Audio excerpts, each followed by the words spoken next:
प्रिय दर्शकों, आज फिर हम एक नई कहानी, एक नया वीडियो लेकर के हाजिर हुए हैं। आज की जो कहानी है, आज का जो प्रसंग है, ये बड़ा ही मोटिवेशनल है, बड़ा ही ज्ञानवर्धक है। प्रिय दर्शकों, एक बूढ़ी चिड़िया का प्रसंग है। बूढ़ी चिड़िया ने बताई 5 बातें। प्रिय दर्शकों, चिड़िया कहती है कि इन 5 बातों को जो भी मनुष्य याद कर लेता है, वह कभी अपने जीवन में गरीब नहीं रह सकता, कभी उस मनुष्य को धन की कमी नहीं हो सकती। यह 5 बातें आपके जीवन में बहुत काम आने वाली है। यह 5 बातें यदि आपने गांठ में बांध के रख ली तो आपके जीवन से गरीबी मिट जाएगी।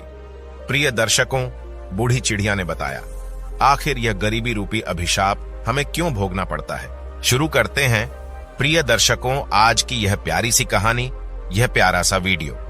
किसी जंगल में एक बूढ़ी चिड़िया और एक तोता पेड़ में रहते थे। उन दोनों के बीच बड़ा ही प्रेम था। तोता अक्सर दुनियादारी की बातें बूढ़ी चिड़िया को सुनाता रहता था।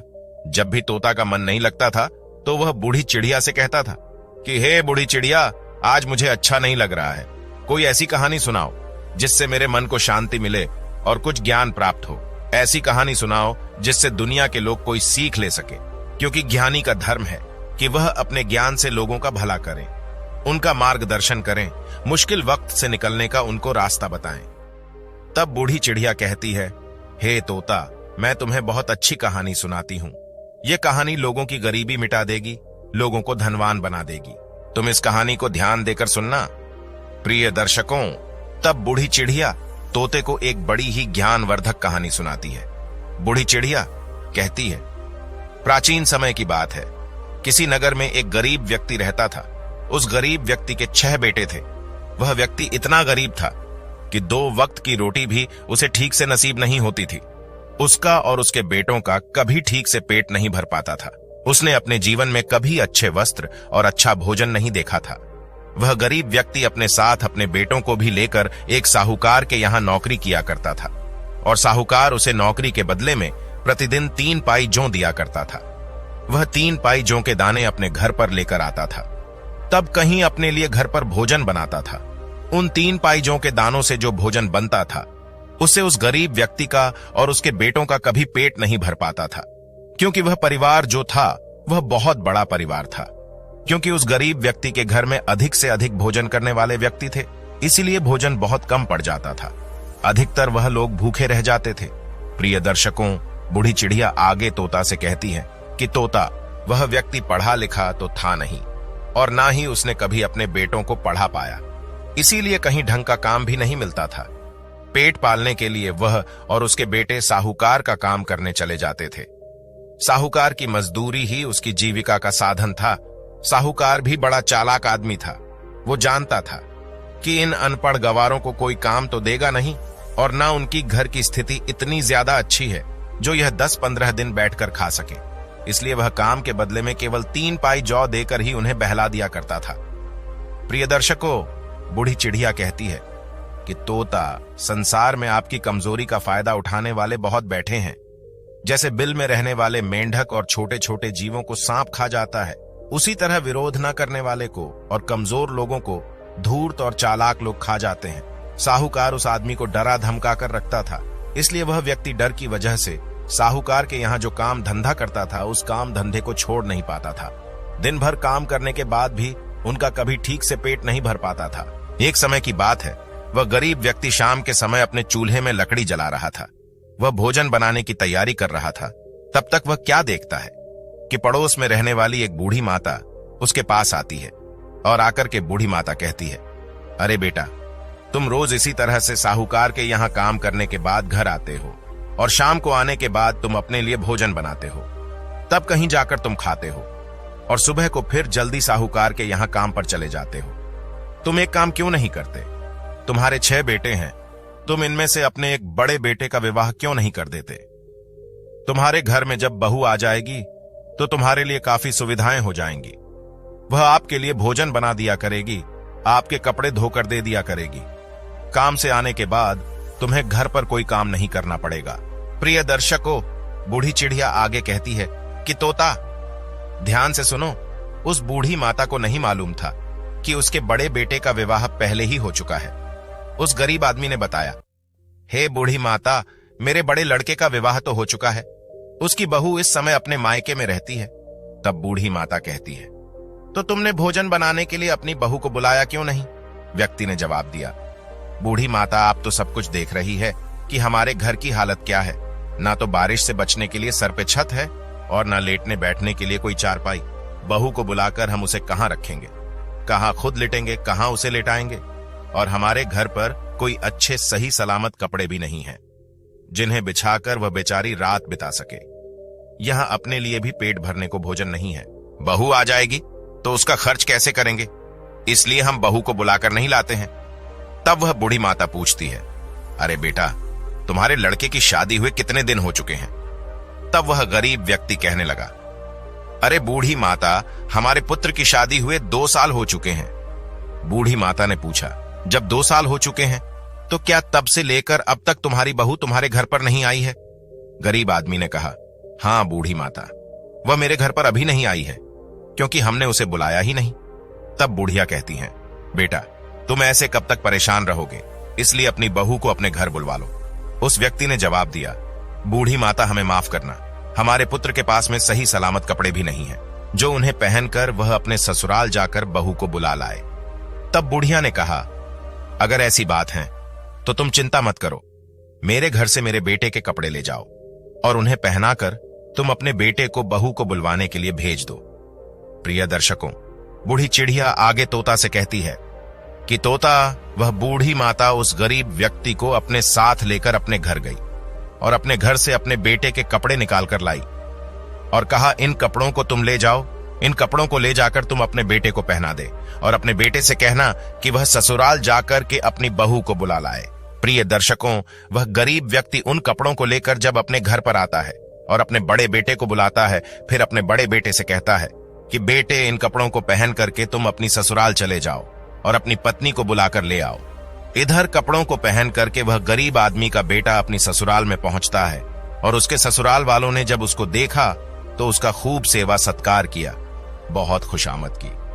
2 दिन तक वो अपनी ससुराल में रुका। उसके बाद में अपनी पत्नी को लेकर वह अपने घर की ओर चल दिया।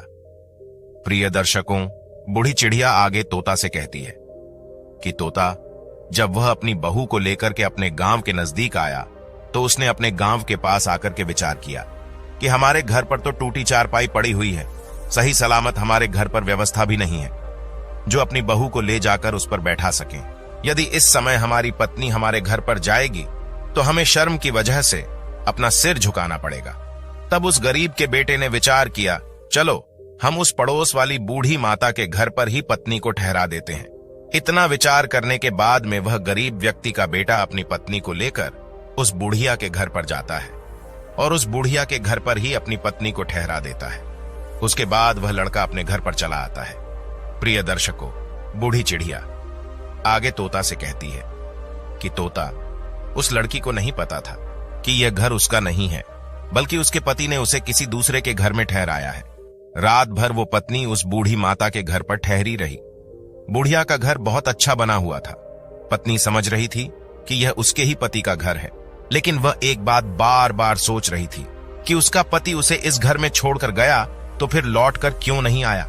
इधर जब सवेरा होता है तो वह गरीब आदमी अपने बेटों को लेकर साहूकार के यहाँ मजदूरी करने चला जाता है। इधर क्या होता है, उस बूढ़ी माता ने सोचा कि वह लड़का अपनी पत्नी को हमारे घर पर छोड़कर चला गया, लेकिन अभी तक उसे बुलवाने नहीं आया। बूढ़ी माता ने 2 दिन तक इंतजार किया। जब वह उसे बुलवाने नहीं आया तो बुढ़िया ने सोचा कि चलो मैं ही इस बहू को इसके घर पर पहुंचा देती हूं। तब बुढ़िया ने उस बहू से कहा, अरे बहू, लगता है तुम्हारा पति तो तुम्हें बुलवाने नहीं आएगा, चलो मैं ही तुम्हें तुम्हारी ससुराल में छोड़ देती हूं। बुढ़िया की बात सुनकर वह बहू एकदम चौंक जाती है। वह कहती है, ससुराल? कैसा ससुराल? क्या जिस घर में मैं रह रही हूं वह मेरा ससुराल नहीं है? तब बूढ़ी माता उसे पूरी बात समझती है और उस बहू को लेकर के वह बुढ़िया उसके घर पर जाती है। प्रिय दर्शकों, बूढ़ी चिड़िया आगे कहती है कि तोता, उस बहू ने जब अपने घर में जाकर देखा तो घर का नजारा देखकर वह हैरान रह गई। घर की हालत बहुत बुरी थी। जगह जगह चूल्हे बने हुए थे और सब चूल्हे में राख भरी पड़ी थी। घर में इधर उधर भी राख बिखरी पड़ी थी। फिर उसके बाद उसने चारपाई की तरफ देखा तो चारपाई भी टूटी पड़ी थी और जो बिस्तर थे उन पर काफी धूल जमी हुई थी। घर की छत आधी टूटी हुई थी। घर के अंदर की दीवारें धुएं से काली हो गई थी। पूरे बर्तन सब इधर उधर बिखरे पड़े थे। अपने ससुराल का ऐसा हाल देखकर बहू की आंखों में आंसू आ गए। वह बैठकर रोने लगी। इधर जो बूढ़ी माता थी वह तो उसको उसके घर पर छोड़कर अपने घर चली आई। वह बेचारी अकेली अपने घर पर बैठकर अपनी किस्मत को कोसने लगी। वह बहू अपने घर की इस हालत को देखकर काफी देर तक रोती रही। उसके बाद उसने विचार किया कि अब चाहे रो या हंसू, रहना तो मुझे इसी घर में है, क्योंकि मेरा विवाह इसी घर में हुआ है। प्रिय दर्शकों, बूढ़ी चिड़िया आगे कहती है कि तोता वह बहुत बड़ी बुद्धिमान थी। वह मन में सोचने लगी कि अब इस तरीके से रोने से कोई काम चलने वाला नहीं है, मुझे ही कुछ करना होगा। तब उस बहू ने बड़ी बुद्धिमानी से काम लिया। उसने अपनी साड़ी का पल्ला अपनी कमर में बांधा और घर की हालत ठीक करने में लग गई। बूढ़ी चिड़िया कहती है कि तोता, बुद्धिमान लोग मुश्किल वक्त में भी घबराते नहीं हैं, बल्कि अपनी बुद्धि से काम लेकर स्थिति को अपने अनुकूल बना लेते हैं। वो बहू वहां से उठती है और जीतने घर में चूल्हे बने हुए थे, उन सभी चूल्हे को एक एक करके फोड़ देती है और उन चूल्हों में से एक चूल्हा छोड़ देती है और घर के सभी बिस्तरों को अच्छी तरह से साफ करती है, उनको झाड़ती है, सारे बर्तनों को धोकर एक जगह रखती है। काली काली जो दीवारें थीं उनकी पुताई करके साफ सुथरा बना देती है। इस तरह से सफाई करके उसने अपने घर की सूरत ही बदल दी। प्रिय दर्शकों, बूढ़ी चिड़िया तोता से कहती है, हे तोता, इसीलिए तो स्त्री को घर की लक्ष्मी कहा जाता है, गृहिणी कहा जाता है। लकड़ी ईंट पत्थरों से बना हुआ घर तब तक घर नहीं कहलाता जब तक उसमें किसी स्त्री का वास ना हो। स्त्री ही घर की शोभा होती है। प्रिय दर्शकों, तब बूढ़ी चिड़िया कहती है, हे तोता, यह कहानी मुझे बहुत अच्छी लग रही है, इसके बाद आगे क्या होता है? तब बूढ़ी चिड़िया कहती है कि तोता, इधर वह बहू उस टूटे फूटे नर्क जैसे घर को साफ सुथरा बना देती है। उसे काम करते करते शाम हो जाती है और वह अपने पति के आने का इंतजार करती है।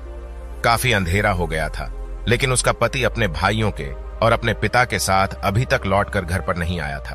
तो वह बहू घबराने लगती है, सोचती है कि मैं इस घर में अकेली हूं, मेरा पति अभी तक नहीं आया है, कोई दुष्ट आदमी मेरे घर में ना घुस आए। उसके मन में इस तरह की बातें चल रही थीं। प्रिय दर्शकों, तब तक वह क्या देखती है कि उसका ससुर अपने बेटों के साथ घर के अंदर आता है। जब वह घर में घुसता है तो घर के अंदर का नजारा देखकर दंग रह जाता है। उसने देखा कि घर का तो हुलिया ही बदल गया है। वह अपनी बहू से जाकर पूछता है कि बहू, ये तुमने क्या किया? अपने घर में इतने सारे चूल्हे थे, तुमने उन चूल्हे को क्यों फोड़ डाला? तब वह बहू कहने लगी, पिताजी मुझे माफ करना, आज से केवल इस घर में एक ही चूल्हा रहेगा और सभी के लिए मैं भोजन बनाकर दूंगी। किसी को अलग चूल्हा में आग जलाने की जरूरत नहीं है। प्रिय दर्शकों, बहू की ऐसी बातें सुनकर उसका ससुर और उसके देवर सब बड़े प्रसन्न हो जाते हैं। उसके बाद जो 3 पाए जौ के दाने साहूकार ने उसे दिए थे, वह उसने अपनी बहू को दे दिए। बहू ने उससे उनका भोजन तैयार किया और सबको भोजन कराया, लेकिन उस भोजन से उनमें से किसी का पेट ठीक से नहीं भर पाया। प्रिय दर्शकों, बूढ़ी चिड़िया आगे कहती है कि तोता, वह बहू 2 दिन तक तो इसी तरह से उन्हें भोजन बनाकर देती रही, लेकिन वह भोजन उनके लिए पर्याप्त नहीं हो पाया। जैसे ही 3रा दिन हुआ, तब उसने अपने ससुर से कहा कि पिताजी, आप रोजाना उस साहूकार की मजदूरी करने जाते हो और वह साहूकार आपको रोज 3 पाई जौ के दाने देता है। उन 3 पाई जौ से हमारा गुजारा नहीं हो पा रहा है। आज आप साहूकार के पास जब काम करने जाओगे तो जब शाम के समय में साहूकार आपको 3 पाई जौ देगा तो उससे कहना कि ये साहूकार, इन 3 पाई जौ से हमारा गुजारा नहीं चलता है, हमें कम से कम 3 गुना जौ और दीजिए, नहीं तो हम कल से काम पर नहीं आएंगे। बहू की बात सुनकर वह गरीब आदमी कहता है, अरे बहू, तुम नहीं जानती हो, वह साहूकार बड़ा ही कंजूस और दुष्ट है। अगर मैं उससे कहूंगा कि मुझे इससे 3 गुना ज्यादा बढ़ाकर दे दो तो साहूकार बड़ा सनकी है, कहीं हमें मारने ना लग जाए, इसी वजह से मेरी उससे कहने की हिम्मत नहीं पड़ती है। बहू ने जवाब दिया है, पिताजी आप परेशान मत होइए, आप जाकर कम से कम उससे यह बात कहकर तो देखना, क्योंकि कई बार आदमी अपनी इन्हीं कमजोरियों की वजह से स्वयं को मिलने वाले लाभ से वंचित रह जाता है। उस समय वह अपने ही दिमाग से दूसरे के दिमाग को सोचता है और उन्हीं बातों को सोच सोचकर वह मनुष्य डरता रहता है और उसी डर से स्वयं को मिलने वाले लाभ से वंचित कर देता है। बहू ने समझाया कि देखो, आप ये बात साहूकार से जरूर कहना, वह आपसे कुछ नहीं कहेगा। प्रिय दर्शकों, अगला दिन होता है वह गरीब आदमी अपनी बहू के कहने पर साहूकार के यहाँ काम पर जाता है। पूरे दिन साहूकार का काम करता है और शाम के समय 3 पाइजों के दाने लेकर के जब साहूकार आता है और उस गरीब आदमी को देता है तो वह आदमी कहता है कि साहूकार, आप इतने दाने मुझे देते हो, इन जौ के दानों से हमारा गुजारा ठीक से नहीं हो पाता है। इसके 3 गुना दाने हमें और बढ़ाकर दे दिया करो। हमारा बड़ा परिवार है, अब तो हमारे घर में हमारी बहू भी आ गई है। प्रिय दर्शकों, बूढ़ी चिड़िया आगे कहती है कि तोता, उस आदमी के इतना कहने पर साहूकार ने 3 गुना और बढ़ाकर उसे अनाज दे दिया। उस अनाज को लेकर वह गरीब आदमी प्रसन्न होता हुआ अपने घर चला आया। उसके बाद उस बहू ने उस अनाज को पीसकर भोजन बनाया। उस दिन सभी लोगों के पेट अच्छी तरह से भर गए। अब तो कुछ दिन तक इसी तरह से चलता रहा। एक दिन बहू ने फिर अपने ससुर से कहा, पिताजी, आज जब आप काम पर जाओ तो साहूकार से फिर से कहना कि वह अनाज की मात्रा थोड़ी और बढ़ा दे, इतना हमारे घर के लिए पर्याप्त नहीं हो पा रहा है। तब उसका ससुर बोला, अरे बहू, क्या पागल हो गई हो? पिछली बार तो उसने बढ़ा दिया। यदि अब मैंने उससे कहा तो वह मुझे बहुत डांटेगा। एक बार तो मैंने हिम्मत जुटा करके उससे कह दिया, अब दोबारा मुझ में इतनी हिम्मत नहीं है जो मैं उससे कह पाऊं। तब उस बहू ने कहा, पिताजी, आप घबराइए मत, आपका साहूकार आपको कोई हानि नहीं पहुंचाएगा। आप उस साहूकार के पास निडर होकर जाइए और उससे यह बात कहना कि कुछ दानों की मात्रा और बढ़ा दें, वो जरूर आपकी बात मान लेगा। प्रिय दर्शकों, बूढ़ी चिड़िया आगे कहती है कि तोता, अब तो वह गरीब आदमी अपने बेटों को लेकर साहूकार के यहाँ काम पर जाता है और पूरे दिन काम करता है। जब शाम को साहूकार उसे जौ के दाने देता है तो गरीब व्यक्ति ने उसे हाथ जोड़ करके कहा, साहूकार जी, आप जौ के दानों की मात्रा थोड़ी और बढ़ा दो, इतने से हमारा गुजारा नहीं हो पाता है। प्रिय दर्शकों, गरीब आदमी की मांग सुनकर उस साहूकार ने 3 गुना जौ और बढ़ाकर दे दिए। अब तो वह सभी लोग बड़े खुश होते हुए और अपने घर को चले आते हैं। प्रिय दर्शकों, अब इस प्रकार से वह बहू उस अनाज में से 3 पाई जौ रोजाना बचाकर रख लेती थी। धीरे धीरे कई दिन बीत गए।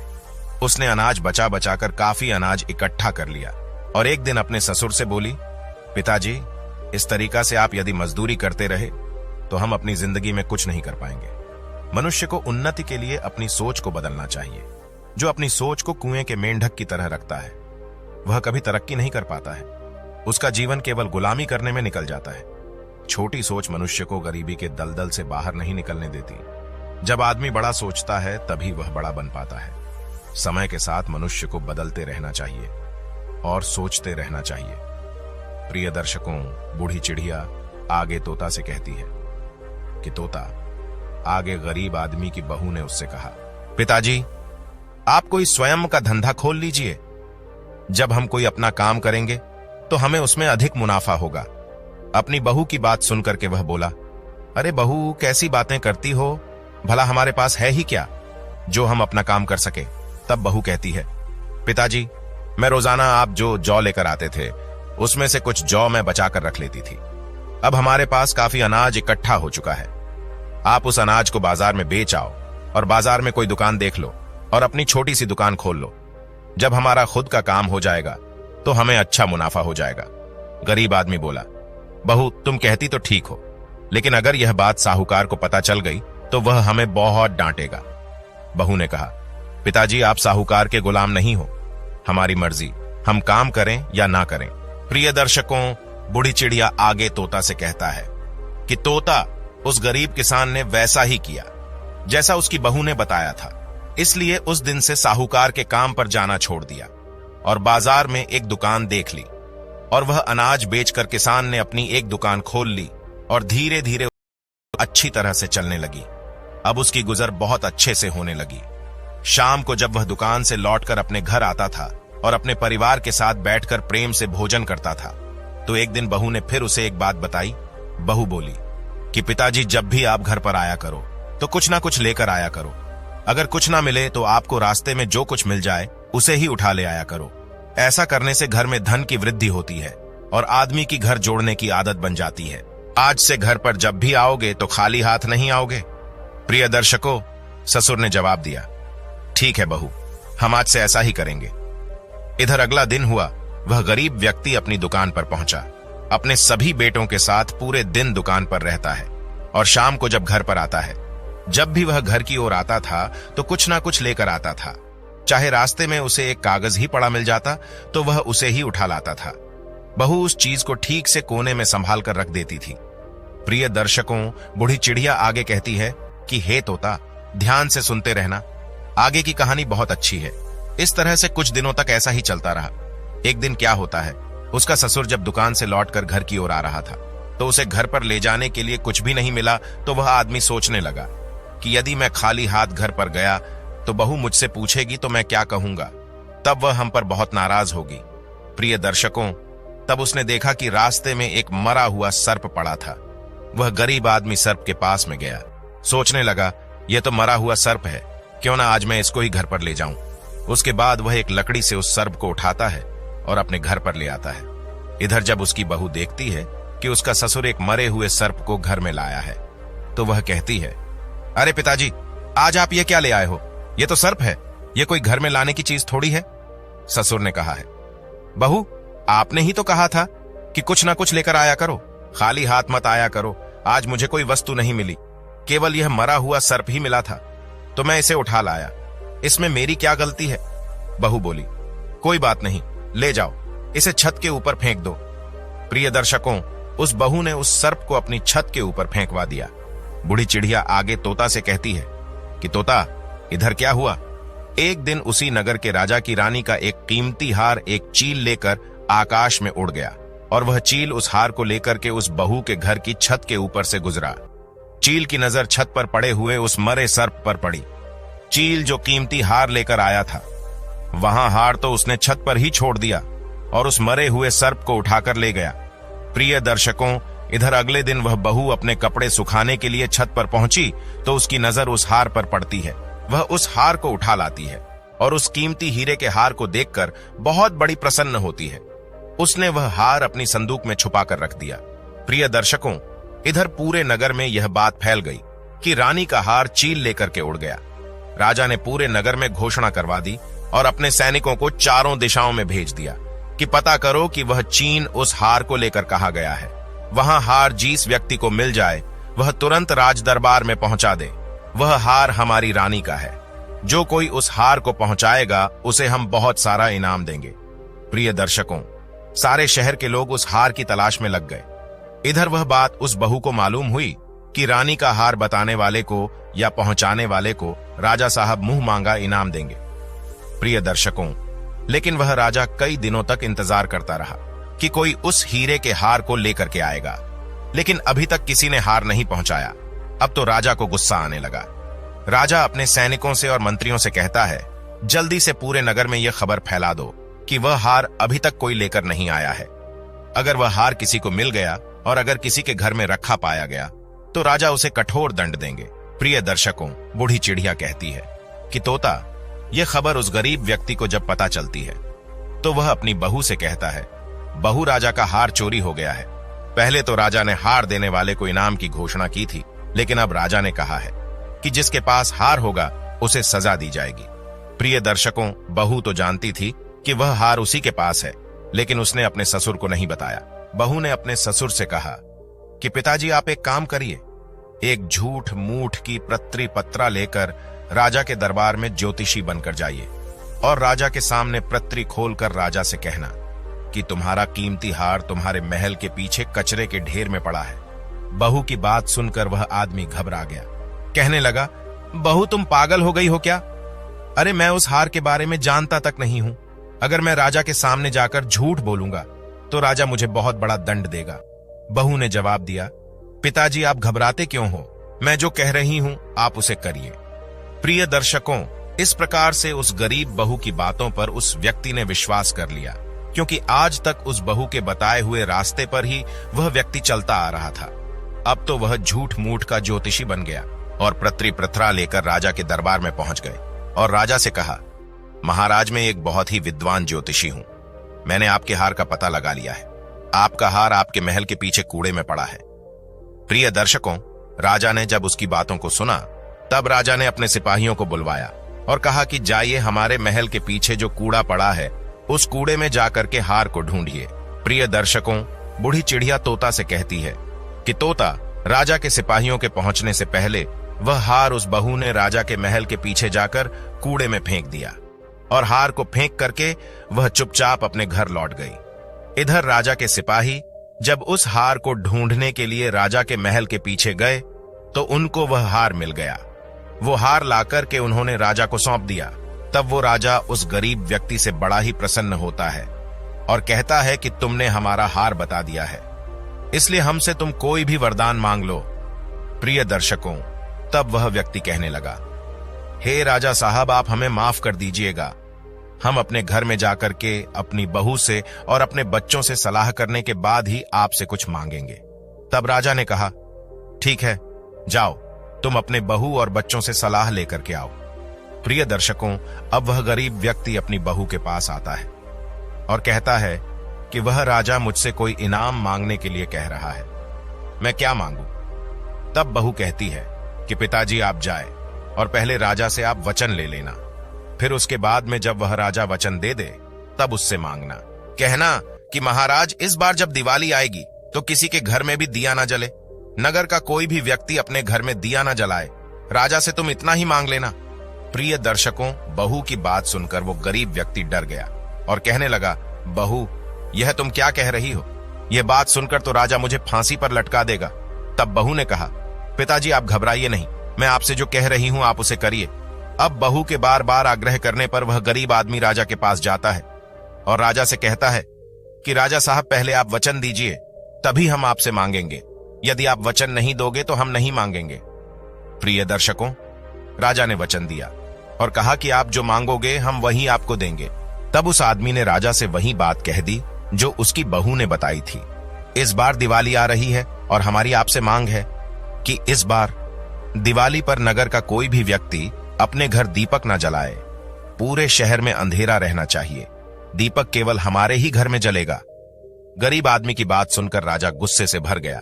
कहने लगा, क्या तेरा दिमाग खराब हो गया है? मैं कैसे पूरे शहर में अंधेरा करवा दूं?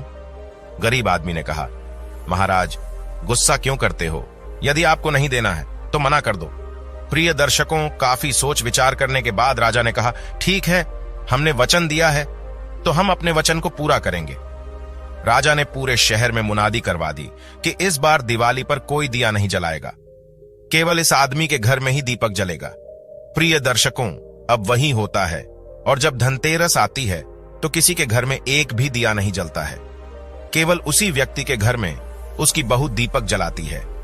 इधर जब शाम के समय माता लक्ष्मी रिद्धि सिद्धि को अपने साथ लेकर उसी नगर में आती है तो माता लक्ष्मी ने देखा कि आज पूरे नगर में, पूरे शहर में अंधेरा ही अंधेरा है। माता लक्ष्मी ने रिद्धि सिद्धि से कहा, भला यह क्या बात है? तब रिद्धि सिद्धि ने माता लक्ष्मी को सारा हाल बताया। प्रिय दर्शकों, यह तो आप जानते ही हैं कि माता लक्ष्मी वही रुकती है जिस घर में प्रकाश होता है, जिस घर में प्रेम होता है, जहां लड़ाई झगड़ा नहीं होता, जहां शांति होती है, जहां पर उजाला होता है। अब लक्ष्मी रिद्धि सिद्धि को अपने साथ लेकर पूरे शहर में प्रकाश ढूंढने लग जाती है।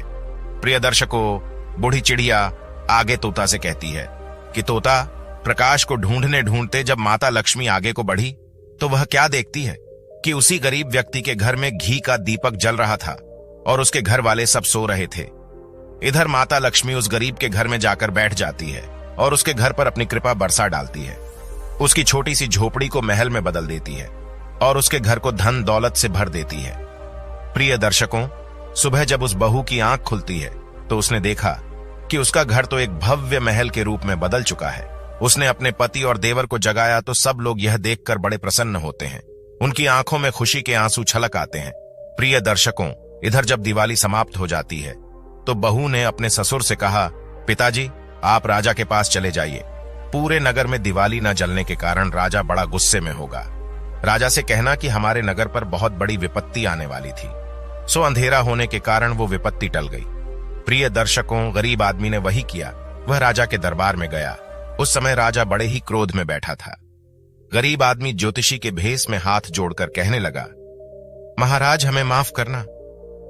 इन 3 दिनों में जो अंधेरा इस नगर में रखवाया गया था, किसी के घर में दीपक नहीं जलवाया था, इसका कारण यह था कि आपके नगर पर बहुत बड़ी मुसीबत आने वाली थी।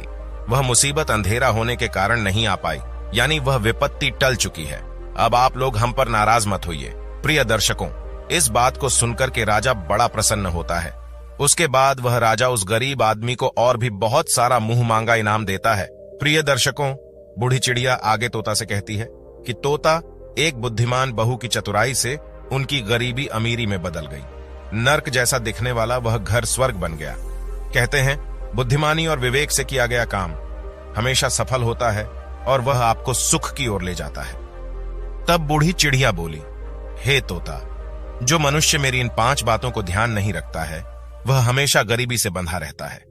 नंबर 1, जो मनुष्य हिम्मत और साहस से खाली है, करने योग्य कार्य को भी समय पर नहीं करता, वह आदमी गरीब बना रहता है। नंबर 2, जो बुद्धि से सोचकर काम नहीं करता, जल्दबाजी में कर बैठता है, किसी काम को करने से पहले घबरा जाता है, वो हमेशा गरीब बना रहता है। नंबर 3, जो मनुष्य प्रयास नहीं करता, समय के साथ बदलता नहीं है और बड़ा नहीं सोचता, वह गरीब बना रहता है। नंबर 4, जो मनुष्य दूसरों पर निर्भर रहता है, आत्मनिर्भर नहीं बनता, थोड़े से ही संतोष कर लेता है, वह हमेशा गरीब बना रहता है। नंबर 5, जिस घर में स्त्री नहीं होती, स्त्री का सम्मान नहीं होता, स्त्री को मारा पीटा जाता है। जिस घर में हर समय लड़ाई झगड़े होते हैं, जिस घर के पुरुष क्रोधी और उदंड होते हैं, जिस घर के पुरुष पराई स्त्रियों में आसक्त रहते हैं, उस घर से कभी गरीबी नहीं जाती। प्रिय दर्शकों, इस प्रकार से बूढ़ी चिड़िया ने ये 5 बातें बताई। जो इन 5 बातों को जीवन में याद रखता है वह कभी गरीब नहीं रहता। तोता कहता है कि हे बूढ़ी चिड़िया, आपने मुझे बहुत सुंदर कहानी सुनाई। यह कहानी सुनकर के हमारा समय बहुत अच्छा कट गया और हमें ज्ञान भी प्राप्त हो गया। प्रिय दर्शकों, यहां हमारी आज की कहानी समाप्त होती है। हम उम्मीद करते हैं कि आपको हमारी आज की यह कहानी, आज का यह वीडियो पसंद आया होगा और आप इससे ढेर सारी प्रेरणा लेंगे। मिलते हैं आने वाली अगली ज्ञान चर्चा के साथ अगले वीडियो में। तब तक के लिए नमस्कार।